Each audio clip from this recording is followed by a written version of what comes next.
आप देख रहे हैं योर मनी, और योर मनी में हम बातचीत कर रहे हैं प्रतिभा गिरीश फैम से, और उनसे बातचीत कर रहे हैं हम आज। अगर आपका विदेश में पढ़ाई का एक मूड है तो आप किस तरह से अपनी प्लानिंग कर सकते हैं, और साथ ही साथ दर्शकों सवालों के जवाब भी हम ले रहे हैं। वेंकटेश हमारे अगले दर्शक है जो कि हैदराबाद से मौजूद है हमारे साथ बातचीत करने के लिए। वेंकटेश जी नमस्कार। नमस्कार सर। नमस्कार वेंकटेश जी, क्या सवाल है आपका? मेरा ये सवाल है कि अभी मेरा एज 47 है। ओके। जब मैं रिटायर होऊंगा 60 को, उस टाइम तक मुझे एक्चुअली अराउंड 10 करोड़ का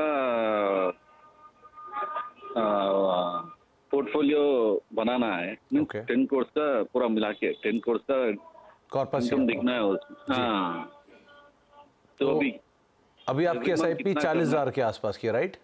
नहीं, 40,000 नहीं, एक्चुअली वो जब मेल करा था जब 40,000 है। बट अभी तो 60,000 HDFC डिफेंस फंड में भी एवरी मंथ 20,000 डाल रहा हूँ। ओके। और उसके अलावा क्वांट PSU और ये सब में जो भी NFOs आ गए हैं, तो ऐसी 50,000 इन्वेस्टमेंट करके चले गया, और उसको पूरे एवरी मंथ SIP भी करने वाला हूँ। ओके, तो अभी आपकी टोटल SIP 60,000 रुपए की है, राइट?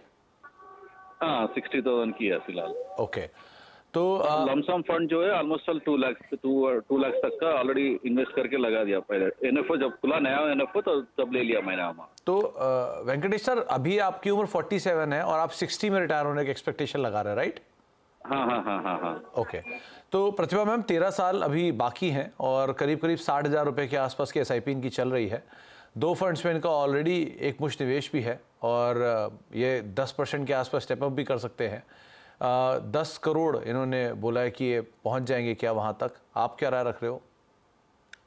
देखिए, आप 2 चीज अच्छा कर रहे हो। एक तो स्टेप अप कर रहे हो, और आपने जब क्वेश्चन भेजा उसके बाद भी आपने SIP इंक्रीज कर लिया, तो स्टेप अप के जरिए पॉसिबल है। जस्ट जनरल SIP अगर आप सिर्फ 40,000 का करोगे तो नॉर्मल SIP से आपका 1.5 करोड़ तक बन जाएगा। स्टेप अप 10% से करोगे तो 2.5 करोड़ तक का आपका अमाउंट बन जाएगा। और जो आपका लमसम इन्वेस्टमेंट है, जैसे आपने ऑलरेडी 75,000 इन्वेस्ट कर लिया, वो भी 3.5 लाख तक बनेगा, तो टोटल अबाउट 2.5 करोड़ तक आप आसानी से कर सकते हो। अगर आपको इसका बहुत ज्यादा 10 करोड़ का अगर टारगेट है तो आपको SIPs इंक्रीज करना पड़ेगा स्टार्टिंग, और उसके ऊपर SIP करना पड़ेगा। 40,000 के ऊपर हमने कैलकुलेशन बताया। जहां तक आपके फंड्स की सवाल है, आपका राइड बहुत अच्छा रहा होगा अभी तक, क्योंकि आप 13 इयर्स का जो लंबा समय अवधि के लिए आप इन्वेस्ट कर रहे हो, तो बहुत ही ज्यादा अग्रेसिव है आपका पोर्टफोलियो। करीब 63-65% तक आपका स्मॉल और थीमेटिक फंड्स में है। तो हमें लगता है कि अगर आपको ये लॉन्ग टर्म के लिए बने रहना है तो इसको थोड़ा कंजर्वेटिव बनाना जरूरी है, कि ये रिवर्स कर दे कि स्मॉल कैप में जितना है वो लार्ज कैप में करने। तो इसके लिए हम ये सुझाव देते हैं कि आप पहले तो वो जो white oak mid cap, Motilal Oswal small cap और HDFC डिफेंस में कम कर दे, क्योंकि कैटेगरी एलोकेशन ज्यादा है। व्हाइट ओक मिड कैप में 2,000 से कम कर दीजिए SIP को, मोतीलाल ओसवाल स्मॉल कैप में 11,000 से कम कर दीजिए, और HDFC डिफेंस में 4,000 से कम कर दीजिए। मोतीलाल ओसवाल लार्ज कैप 7,000 वो बंद कर दीजिए, और उसके बदले में ऐड कीजिए Canara Robeco blue chip equity 10,000 का SIP, PPFAS फ्लेक्सी कैप 8,000 का, और इन्वेस्को कॉन्ट्रा 8,000 का। इससे आपका बैलेंस कंप्लीटली चेंज हो जाएगा। जैसे आप स्मॉल कैप फोकस्ड हो, अब लार्ज कैप हो जाएगा, और आपका वॉलेटिलिटी कम होगा, और बने रहने में आपको प्रॉब्लम नहीं रहेगी। तो थोड़े बहुत बदलाव आपके फंड्स में किए गए हैं, आप उसको फॉलो कर सकते हैं और अपने जर्नी को ऐसे ही कंटिन्यू कर सकते हैं। अब बेंगलुरु चलते हैं, वहां पर हमारे साथ वैभव जी मौजूद हैं बातचीत करने के लिए। वैभव जी नमस्कार। नमस्कार सर। नमस्कार सर, क्या सवाल है आपका? मेरी एज 34 है। मेरे को नेक्स्ट, जो कि मेरी एज 45 हो जाएगी, एंड ऑफ 11 इयर्स में मेरे को फाइनेंशियल इंडिपेंडेंस की ओर आगे जाना है। मैंने आज के टाइम पे 5 डिफरेंट म्यूचुअल फंड्स में इन्वेस्ट किया हुआ है। ऑलमोस्ट एवरी मंथ में 40,000 हर एक म्यूचुअल फंड में इन्वेस्ट कर रहा हूँ, जो कि ऑलमोस्ट 2 लाख होता है। तो और फाइनेंशियल इंडिपेंडेंस के साथ मेरे बच्चे के लिए भी सेव करना है पैसा, जो कि अराउंड 1 करोड़ हो जाता है फॉर एजुकेशन।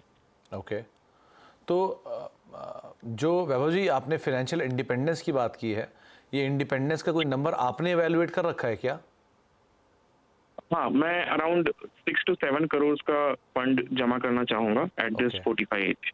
चलिए, तो प्रतिभा मैम 10 से 11 साल, रादर 11 साल का एक प्रिसाइज समय इनके पास है और करीब करीब 2 लाख रुपए के आसपास की SIPs कर रहे हैं, अलग अलग जो इन्होंने फंड्स आइडेंटिफाई करके हमें भेजे हैं उसमें। और ये 11 साल में 1 करोड़ एक इन्हें चाहिए और अपने लिए 6 से 7 करोड़ का एक कॉर्पस एक्सपेक्ट कर रहे हैं। तो 7 करोड़ का कॉर्पस 10 साल में इस SIP के साथ पॉसिबल है? अगर नहीं है तो क्या करें? वैभव जी कॉन्ग्रेचुलेशन, 34 की एज में आप सोच रहे हैं कि 10 साल में इंडिपेंडेंस मिल जाए। एक ही चीज ध्यान रखें, इन्वेस्टमेंट्स के साथ साथ अपने खर्चे पे भी ध्यान दें। फाइनेंशियल इंडिपेंडेंस के लिए सबसे इंपॉर्टेंट है आप कितना स्पेंड कर रहे हो और उसका लाइफस्टाइल इन्फ्लेशन कितना इंक्रीज हो रहा है। जहां तक आपके इन्वेस्टमेंट्स की बात है, आपने ऑलरेडी 10 लाख रुपीज लमसम किया है, प्लस आप 2 लाख का SIP कर रहे हो। अगर इसी बिना स्टेप अप के आप करते रहोगे, नॉर्मल SIP करोगे तो 5.5 लाख सिर्फ SIP से बनेगा और ये जो 10 लाख है वो 35 तक बन जाएगा, मतलब करीब करीब 6 करोड़ का आपका टोटल कॉर्पस बन जाएगा। लेकिन अगर आप सिर्फ 10% स्टेप अप करोगे तो आपका कॉर्पस 8.75 करोड़ बन जाएगा, मतलब आपका 1 करोड़ का भी जो बच्चे का एजुकेशन का वो, और आपने बोला था 7, ये तो 8 बन जाएगा। तो ये सुझाव रहेगा कि आप 10% इंक्रीज करें। लेकिन एक चीज आपके जो इन्वेस्टमेंट्स में डिफरेंस दिखा है आज तक, जब भी हम देखते हैं तो वो बहुत ही अग्रेसिव इन्वेस्टमेंट्स होता है। आपका रिवर्स है, आप सिर्फ 34 के हो और 10-11 साल के लिए सेव करो और बहुत ही ज्यादा कंजर्वेटिव है। लार्ज कैप फोकस बहुत ज्यादा है, 70% लार्ज कैप है। तो हमारा ये सुझाव होगा थोड़ा मिड और स्मॉल कैप अगर आप ऐड करेंगे, भले ही शॉर्ट टर्म में आपका रिटर्न्स ना दिखे लेकिन लॉन्ग टर्म में एक अच्छा किकर मिल सकता है। तो इसलिए हम ये सुझाव दे रहे हैं कि आप जो है निप्पॉन इंडिया लार्ज कैप को रिटेन करो, 40,000 करो, SBI Contra, HDFC flexi cap, HDFC large and mid cap और निप्पॉन इंडिया मल्टी कैप को सब कम कर दो, 30,000 करो। और इसके बदले में मिड और स्मॉल कैप ऐड करने के लिए एक्सिस मिड कैप में 20,000 और कैनरा रोबेको स्मॉल कैप में 20,000 करो, तो आपको ये दोनों का अपसाइड भी मिलेगा।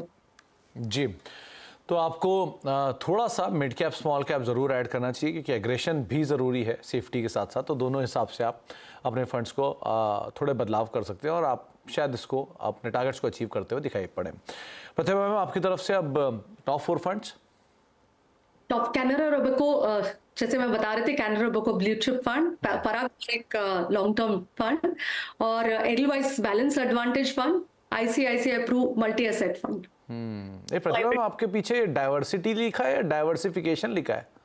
डाइवर्सिफिकेशन, इसी की बात हो रही थी, मैंने सोचा ये बहुत अच्छा बैकग्राउंड है डाइवर्सिफिकेशन के बाद। मुझे लगा ही था ये वेल है या वेल्थ है? अच्छा, वेल्थ डाइवर्सिफिकेशन।